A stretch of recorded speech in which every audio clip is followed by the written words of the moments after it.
Hey guys, final update of the night here. All this has taken place over the course of the last about 3 hours, and I didn't get every piece of it on video, but this fish here just swimming. It's breathing pretty rapidly, and you know, you can tell it's struggling a little bit. But the fact that it's up and swimming still, this has now been going on for about an hour, is a good sign to me.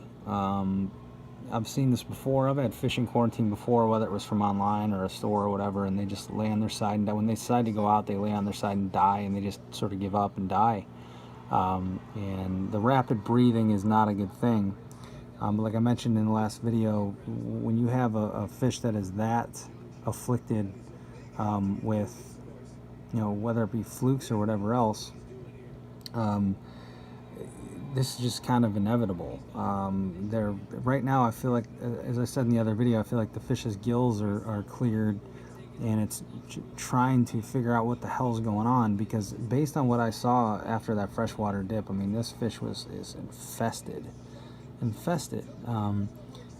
it's funny, it seems crazy, but I feel like this fish is just staring right at me, knowing like, dude, I don't know what the hell you just did, but I'm still kicking. So it's hard to believe.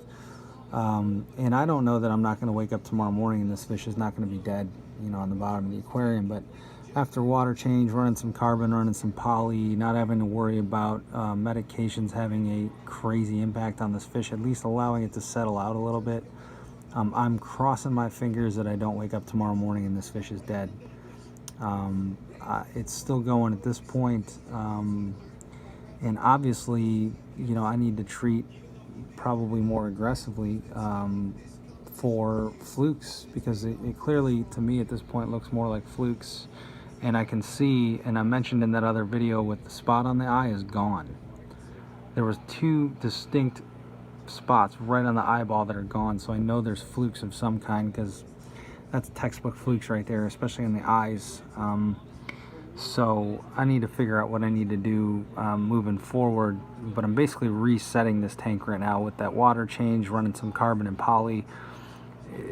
It's crazy. I'm pulling the chloric when I did, you know, I dosed the other day out of the water just to start all over and try to figure out what's going on. But that's sort of part of the process, is trying to, that's what's great about quarantine, is you can figure it out as you go along. But I don't know, like I said, I don't know that this fish is going to make it or not, but it's the fact that it's swimming and flapping around even right now is a good sign. And I don't know, I mean, it's still struggling, but I'm hoping for the best. I'm hoping I get up tomorrow and it's still swimming around and I can go back at it.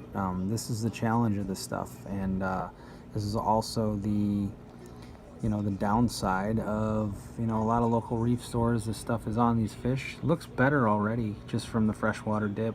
I mean, the lighting doesn't really, you know, show, but I think that we're dealing with a multifaceted thing here. Flukes, possibly flukes and velvet, which, I mean, is more than a double whammy. It's awful. But this fish is breathing really heavy, and it's not because of the water. It's definitely not because of the water. There's no ammonia in here. There's not a lack of oxygen. I've had air stones running. I got good, you know, surface agitation. So this fish is just struggling because I feel like it was infested with multiple things, now flukes included. So it's able to breathe, and it's just a shock. And I don't know if it's going to make it through the night. I certainly hope. But I wanted to shoot this as the last video for the night, and I will follow up whether the fish makes it or not and how it goes from here. So anyway, guys, thanks for checking it out if you did, and next update will either be good or bad. That will probably be tomorrow. We'll find out. Thanks, guys.